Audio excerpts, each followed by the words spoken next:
day you'll make everything new. Jesus, one day you will bind every wound. Former things shall all pass away. No more tears. One day you'll make sense of it all. Jesus, one day every question resolved. Every anxious thought left behind. No more fear. When we all get to heaven, what a day of rejoicing that will be. When we all see Jesus, we'll sing and shout the victory.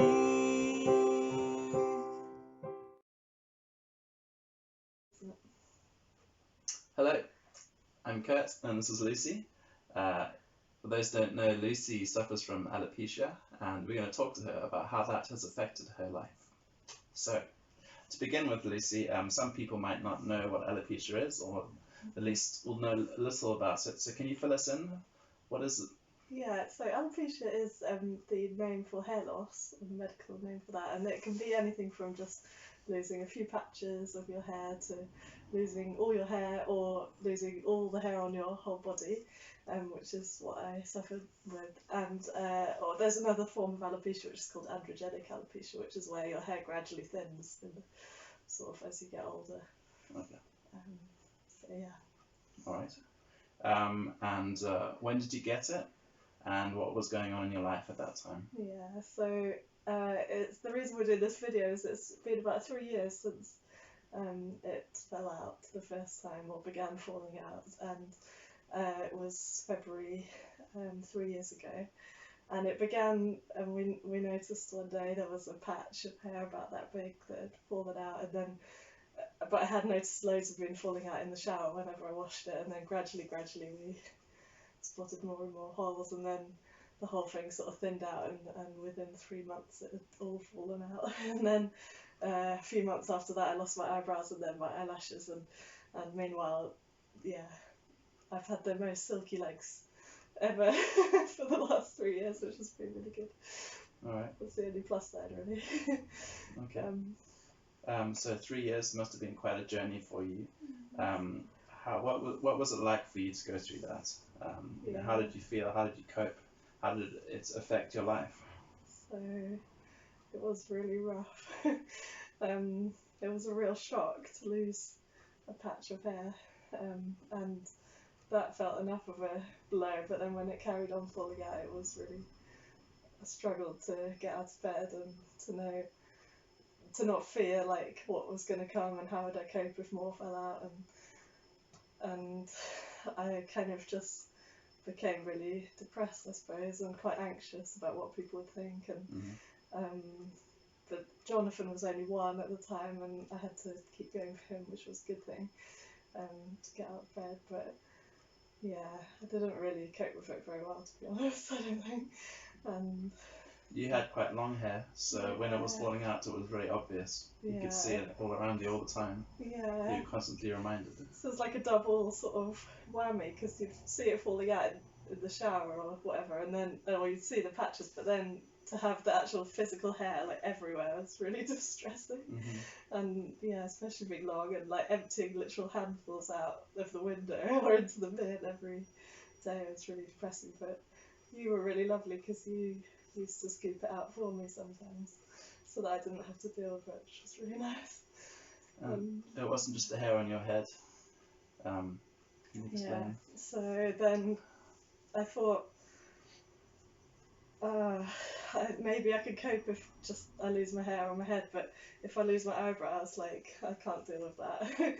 And I was, at that time, I was so kind of going back, I think it had fallen out because I was really stressed, and I'd gone back to a new job that I felt anxious about, and you'd started the new job, and we were away 2 days a week, and then Auntie Peg died, who was a dear relative, um, and I was doing this job, and I think I said to God, like, well, if you make my eyebrows fall out, I can't go back there. I can do like the wigs, so I started wearing wigs to kind of cover it up, and I can cope with that. But if my eyebrows fall out, I'm not going to be able to go and do that job and still. And then they started to fall out, and I just asked my boss, who didn't know anything about it. I don't think he did. Can I quit and leave today? And he said yes. So that was great. And God provided for me piano work, so I didn't have to, go to the office, which was really stressful. That was quite a miracle in itself, because Yeah, the piano work just started growing almost from the minute you quit your other job, didn't it? Yeah, it was amazing. It was like, God made me really rely on Him, and then He provided for me, rather than sort of being able to see what He was going to do. I just sort of somehow had to pray and trust our way to it, which was a good lesson to learn, I suppose. Would you say that had something to do with what kept you going? Yeah. Only just praying, please God help me, to get out of bed, or just little prayers like, the wig feels itchy today, please help me to cope with it. And He always did. So He definitely gives like the grace that we need on a given day, but not for the next day. We have to wait for that. Yeah. So worrying is no help, really, is it? Okay. But, and I did a couple of assemblies when a year or so after sort of coping with it, and where I would go in, and you were there too, and ask the sort of just look normal, and then I'd take off the wig and surprise them, and they'd be like, wow. And then I'd tell them about how God was my rock, and He holds us when the storms come, and that we should be like a little limpet because we're weak, but we can stick to God, who's a rock, who is strong. And then the storms and the waves won't sweep us away. But really, I suppose we don't have to stick to God. He holds us when the waves come if we trust Him. So the limpet analogy isn't quite right. But that's cool. That's cool. So thinking a bit wider, how has it affected your friendships, or the way that you relate to people and people's expectations of you?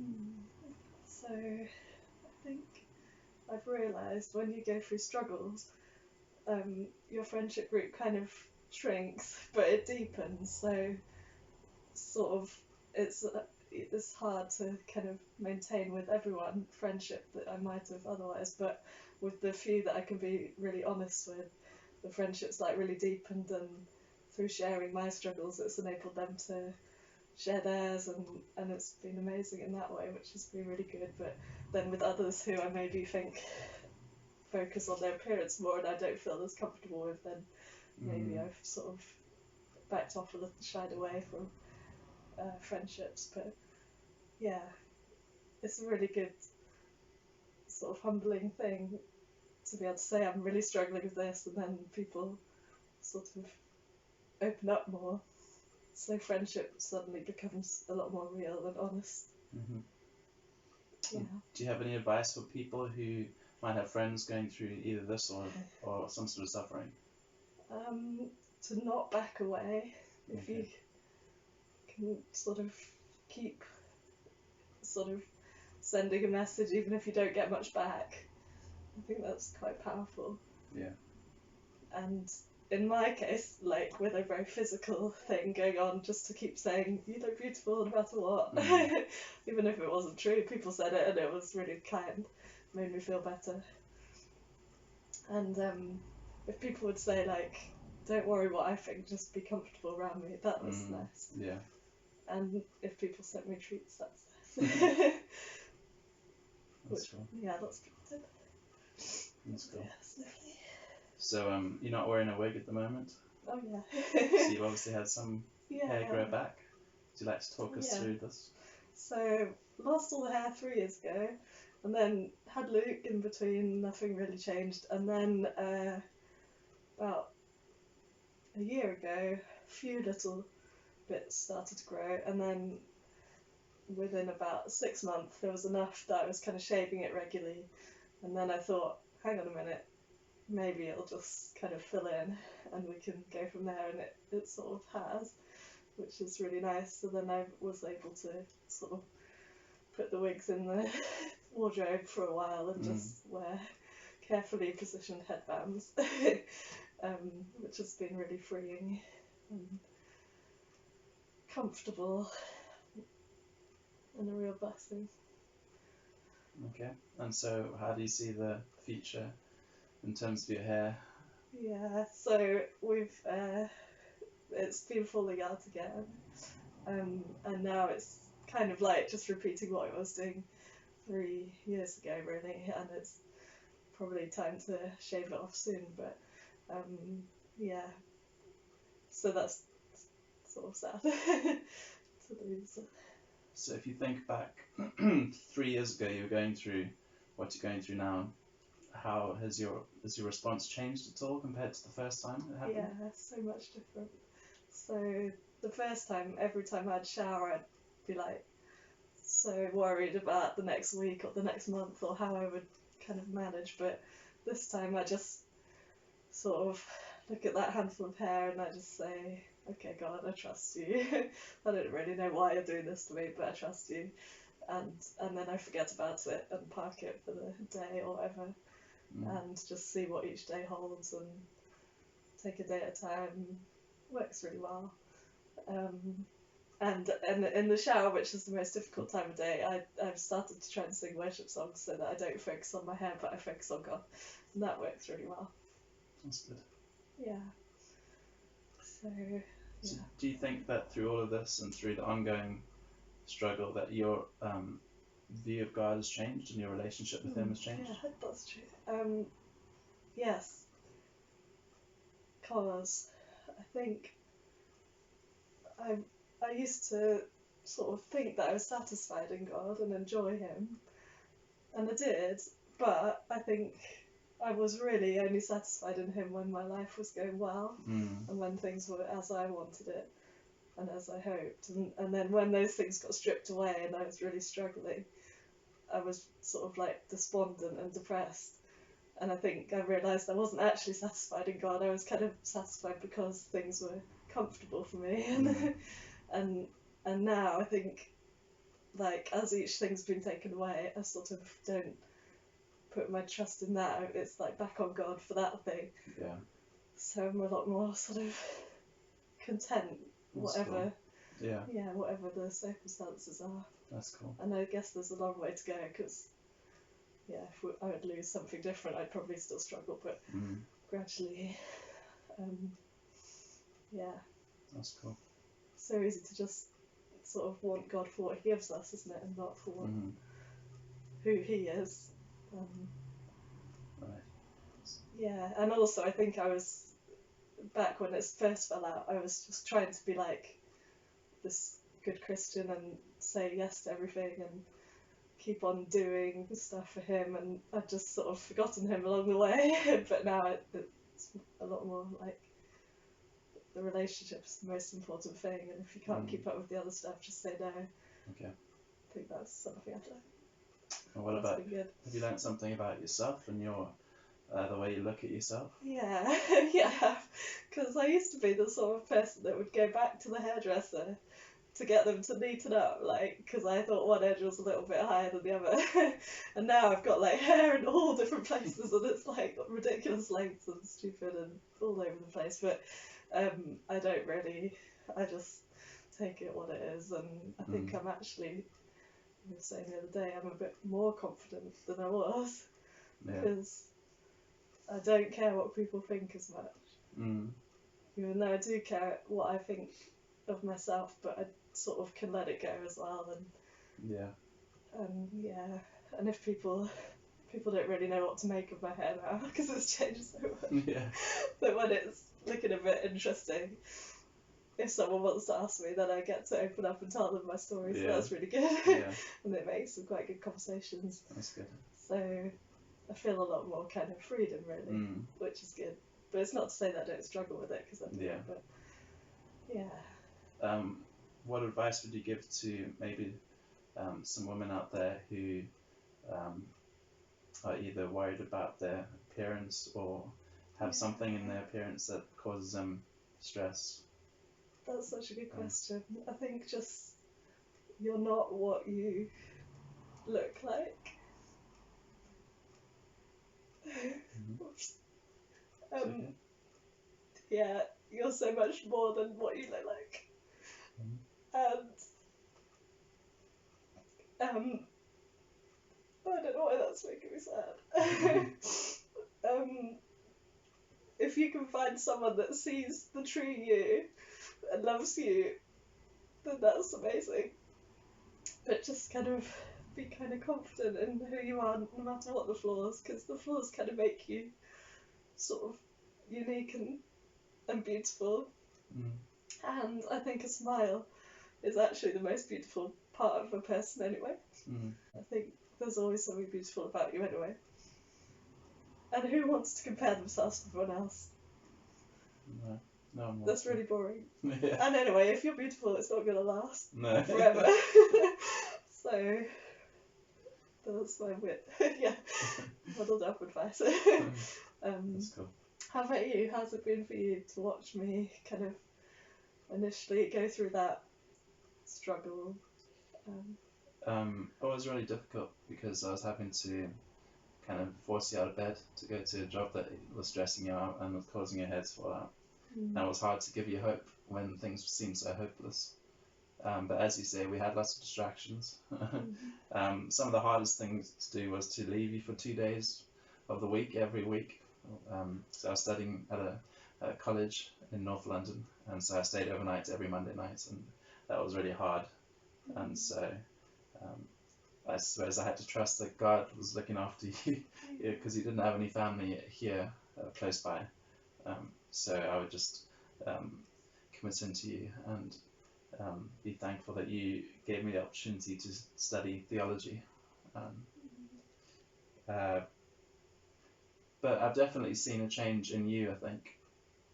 As you said, from someone who used to, I think you're less anxious about your hair than you were when you had your full hair. Yeah, that's true. That's quite funny, really. I think you used to spend every day quite sort of trying to get it perfect and being sort of cross or anxious that it wasn't right. That's true. Also, I think this is a more general observation, but people put a lot of cachet in something like hair, and they think that the hair is like, if you don't have it or it's wrong, then your whole sort of physical appearance is messed up. But I don't, having seen you completely bald, I don't think it's changed my, I didn't need to be polite or diplomatic in saying that I thought you looked good, because it doesn't really matter. It doesn't actually change your beauty. And so, you know, there's a lot to you that makes you beautiful with your physical appearance and what you like inside. So I think we spend too much time worrying about some of our flaws that other people don't think are flaws anyway. But probably overall the biggest thing that struck me is your dependence on God in situations where I don't know how I would have been, but you know, God gives you the strength and to trust Him at the time. And so I've seen you draw nearer to Him and also take His promises to heart more than perhaps you used to. Yeah, that's true. How do you think walking through struggle has changed your view of God, or your kind of relationship with Him, and has it impacted your kind of ministry as a trainee pastor? That's a good question. I think also the fact that we know so many promises that we read in the Bible, but we only get to test them when we put them into practice, and that's often during difficult times. And so it's a test of whether we actually do believe that they're true.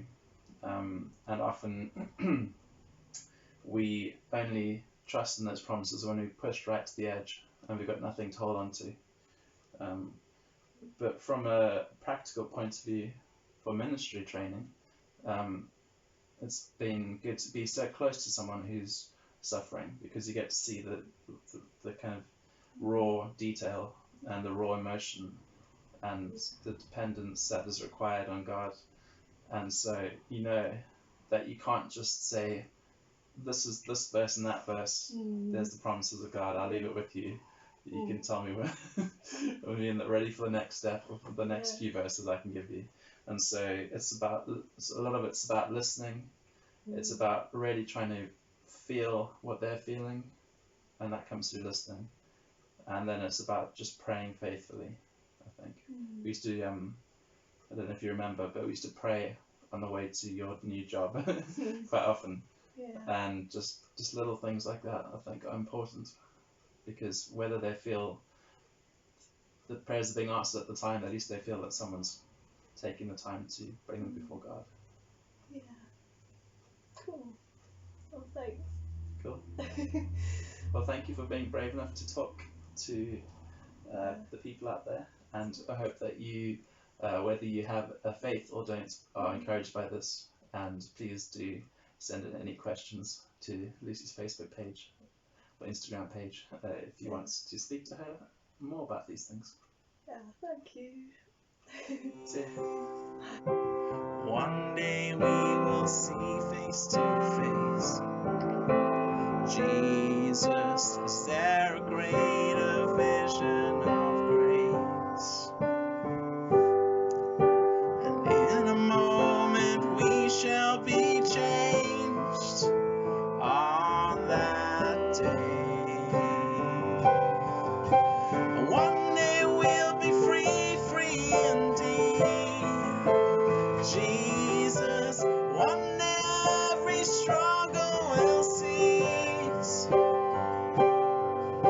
and we will see your glory revealed, and on that day,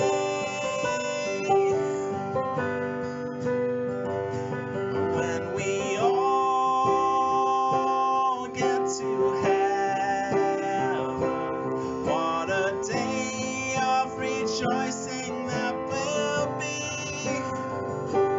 when we all see Jesus.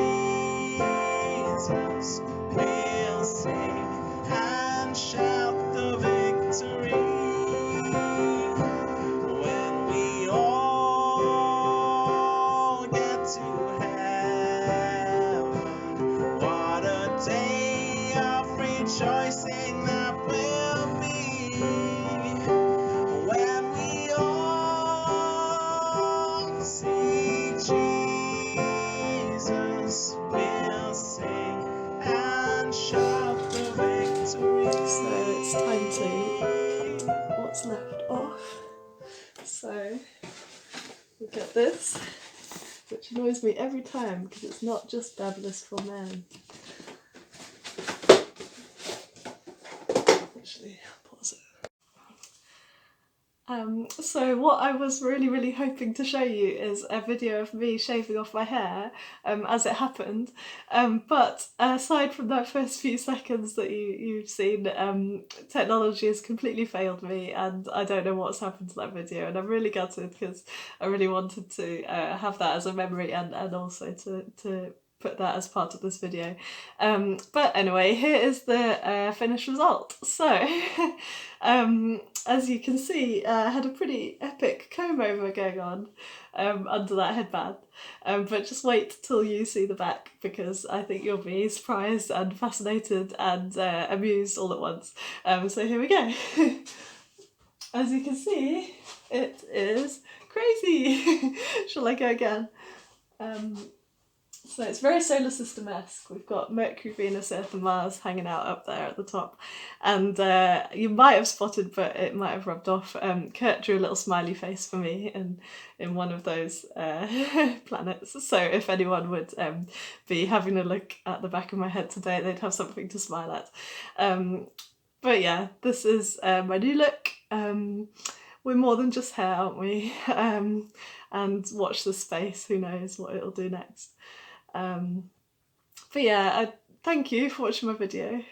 Thank you to my good friends who cheer me on and support me no matter what I look like and really keep me going. Yeah, if you're going through your own hard times at the moment, do just keep going and keep smiling if you can, and do feel free to reach out if you would like to, and be very kind to yourself. This is me. Hopefully see you around. Please do comment if you've enjoyed watching, because I love hearing from people. When we And yeah, bye. Thank you.